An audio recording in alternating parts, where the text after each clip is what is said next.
दोस्तों, बड़ी खबर निकलकर सामने आ रही है। इजराइल पर ईरान का 25वीं लहर, यहूदी देश को फतेह और इमाद हाइपरसोनिक मिसाइल से बनाया निशाना। वहीं चीन के जाल में फंसा अमेरिका, कतर बहरीन में ईरानी हमले में तबाह हुए अरबों रुपए के रडार, 8 सालों के लिए कई एयर डिफेंस अंधे। जानेंगे इससे कैसे होगा चीन को फायदा, और साथ में आपको बताएंगे ईरानी राष्ट्रपति का ऐलान, हम सरेंडर नहीं करेंगे, दुश्मनों को सभी उम्मीद छोड़ देनी चाहिए। इनके अलावा आपको बताएंगे ईरान के खिलाफ लड़ते लड़ते इजराइल के पास हथियार हुआ खत्म। इमरजेंसी स्थिति में $150 मिलियन से ज्यादा के हथियार सप्लाई करेगा अमेरिका। कांग्रेस से कोई मंजूरी नहीं, अमेरिका में ही हो सकता है बवाल। जानेंगे क्या है पूरी खबर। दोस्तों, मिडिल ईस्ट में तनाव लगातार बढ़ता जा रहा है। इस बीच Islamic revolutionary guard corps IRGC ने घोषणा की है कि उसने ऑपरेशन ट्रू प्रॉमिस 4 की 25वीं लहर शुरू कर दी है, जिसमें ड्रोन और मिसाइलों से अमेरिका और इजराइल से जुड़े सैन्य ठिकानों और लॉजिस्टिक केंद्रों को निशाना बनाया गया। IRGC के मुताबिक इस हमले में कई सटीक और रणनीतिक मिसाइलों का इस्तेमाल किया गया, जिनमें फतेह मिसाइल और इमाद मिसाइल शामिल है। मतलब ईरान हाइपरसोनिक मिसाइल इस्तेमाल करना शुरू कर दिया है, जो काफी एडवांस होता है। इससे पहले शनिवार तड़के IRGC ने ऑपरेशन की 24वीं लहर का भी ऐलान किया था।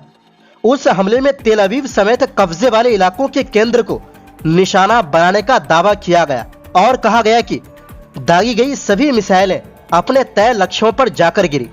इसी दौरान IRGC ने बताया कि उसकी नौसेना के ड्रोन यूनिट ने अल दफरा एयरबेस पर भी बड़ा हमला किया। ये एयरबेस यूनाइटेड अरब अमीरात में मौजूद अमेरिका के सबसे बड़े और अहम सैन्य ठिकानों में से एक माना जाता है।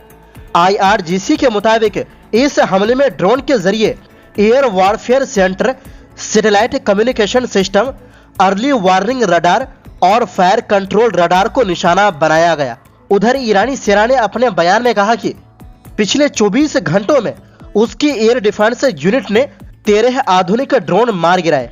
इनमें MQ-9 reaper drone, Hermes UAV और ऑर्बिटर UAV जैसे ड्रोन शामिल बताए गए और अब तक कुल 82 ड्रोन गिराए जा चुके हैं।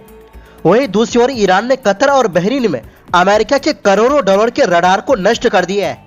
ईरान ने अपने शाहिद ड्रोन से हमला कर कतर में अमेरिका के करीब 1.1 अरब डॉलर के दुनिया के सबसे विशालकाय रडार सिस्टम को तबाह कर दिया है। अमेरिका इस रडार का इस्तेमाल ईरान की तरफ से अरब देशों पर होने वाले हमलों को इंटरसेप्ट करने के लिए कर रहा था, यानी खासकर इजराइल को बचाने के लिए इस्तेमाल कर रहा था।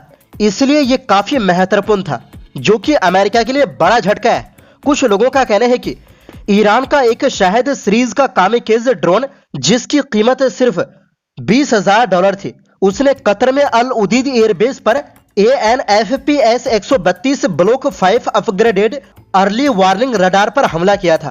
जबकि दूसरी रिपोर्ट से कहती है कि ईरान ने अपने एडवांस बैलिस्टिक मिसाइल से हमला कर इस रडार को तबाह किया है। हथियार चाहे कोई भी हो, मिसाइल या ड्रोन, लेकिन इसकी पुष्टि हो गई है कि 2 अमेरिकी रडार तबाह हुए हैं। ये रडार काफी ज्यादा एडवांस थे और उनकी कीमत करोड़ों डॉलर की थी। लेकिन अमेरिका के लिए इससे भी बड़ी मुसीबत यह है कि उन्हें इन रडारों को फिर से बनाने के लिए उसे चीन की तरफ देखना होगा। कतर में ANFPS 132 और बहरीन में ANTPS 59 2 एडवांस रडारों को भारी नुकसान पहुंचा है। अब इन दोनों रडारों को बदलने के लिए जिस रॉ मटेरियल की जरूरत है वो चीन से आना है। रडार के बिना अमेरिकी एयर डिफेंस सिस्टम भी बहुत हद तक बेकार ही रहेंगे। ANFPS 132 रडार को अमेरिकी कंपनी रेथियोन बनाती है और इसकी कीमत $1.1 अरब है।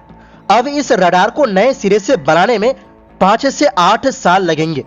वहीं लॉकहीड मार्टिन को ANTPS 59 रडार को बनाने में कम से कम 2 सालों का वक्त और अनुमानित $50 मिलियन से ज्यादा का खर्च आएगा। लेकिन दिक्कत यह है कि इन दोनों रडार को बनाने के लिए 77.3 किलोग्राम गैलियम की जरूरत होगी और इतना गैलियम चीन से ही खरीदना होगा। ये एक ऐसा मटेरियल है जिसकी ग्लोबल सप्लाई का 98% चीन के पास है। इसके अलावा 30,610 किलोग्राम कॉपर की भी जरूरत होगी और ये एक ऐसी चीज है जिसकी टेक्नोलॉजी सेक्टर से बढ़ती डिमांड का सामना करना पड़ रहा है।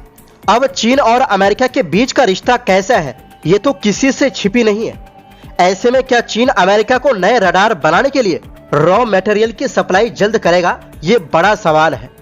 वहीं दूसरी ओर दोस्तों, मसूद पेजेश्कियान जो ईरान के राष्ट्रपति है, उन्होंने साफ कहा है कि ईरान कभी भी बिना शर्त आत्मसंपन्न नहीं करेगा और दुश्मनों को ऐसी उम्मीद छोड़ देनी चाहिए। शनिवार को जारी एक वीडियो संदेश में उन्होंने कहा कि किसी भी हालत में ईरान हमले के सामने झुकेगा नहीं। उनके मुताबिक जो लोग ये सोच रहे हैं कि ईरान दबाव में आकर हार मान लेगा, वो गलत फहमी में है।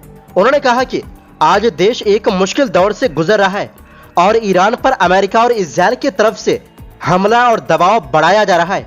ऐसे समय में देश के अंदर जितने भी मतभेद हैं, उन्हें किनारे रखकर सबको एकजुट होना चाहिए। राष्ट्रपति ने ईरान की जनता का धन्यवाद करते हुए कहा कि पूरे देश को मिलकर अपनी जमीन और अपने वतन की मजबूती से रक्षा करनी होगी। उन्होंने भरोसा जताया कि ईरानी लोग इस संकट से भी सम्मान के साथ बाहर निकलेंगे।